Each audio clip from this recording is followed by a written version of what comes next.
Hello, and welcome to an audio recording log provided for the Foundation staff by BubCorp. This recording has been created for personnel which are unable, or in some cases unwilling, to read the appropriate materials for various skips in the Foundation's possession. This recording is intended to be an adequate replacement for reading the specified articles in their entirety. Please send any feedback about these recordings to your designated BubCorp representative, and please have a wonderful day.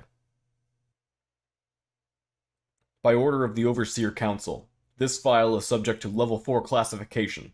Level 4 clearance is required. Please input security credentials. Security clearance adequate. Accessing file. Item number, SCP-008. Object class, Euclid. Special Containment Procedures. SCP-008 samples have been deemed Class 5 extreme biological hazards, and all related protocols apply. Incineration and irradiation measures will be deployed in the event of political or military action which may result in the facility being dismantled, a power failure, or zero communications from operatives or outside channels during any given 8-hour period. The quarantine period for operatives leaving the facility is 4 months. If a breach has occurred, incineration and irradiation measures shall be deployed.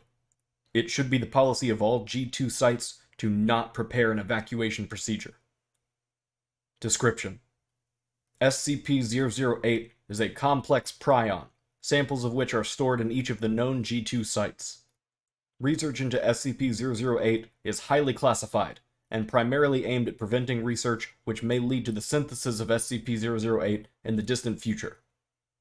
Traits of the SCP-008 prion include 100% infectiousness, 100% lethality, transmission through exposed mucous membranes and all bodily fluids, not airborne or waterborne.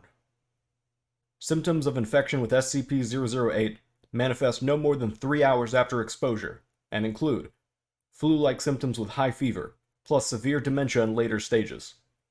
Coma onset approximately 20 hours after first symptoms appear, and 12 hours after noticeable dementia. Coma onset will be considered onset of death. A period of sporadic cellular necrosis occurs which comes to resemble gangrene. Surviving tissue assumes its original function and is highly resilient. Red blood cells greatly increase oxygen storage capacity, resulting in slower blood flow and increased muscle endurance and strength. Nervous and muscular systems are unaffected by total organ failure for several hours. Metabolism may decrease to extremely low levels, allowing subject to survive for over 10 years without nutrition. High blood viscosity results in negligible blood flow from gunshot, puncture, and slashing injuries. Conditioned behavior, motor controls, and instinctive behavioral mechanisms are damaged, and cognitive abilities are severely retarded and erratic. Animals experience excessive brain necrosis and are inactive. Subject can adapt to its damaged nervous system, but is limited to basic physical activities, including standing up, balancing on 2 legs, walking, biting, grabbing, and crawling. Subject will energetically move towards sights, sounds, and smells it associates with living humans. Subject will attempt to ingest living humans if physical contact is made. Neutralizing fully infected subjects requires significant cranial trauma. There is strong evidence to suggest SCP-008 itself did not form naturally on Earth, since variants of similar complexity would have displaced much of the ecosystem. In 1959, a short collaborative effort with the USSR to locate G2 sites and eliminate SCP-008 was negotiated following their discovery. The status of SCP-008 in Russian custody since collaboration ended is unknown. Addendum 008-1.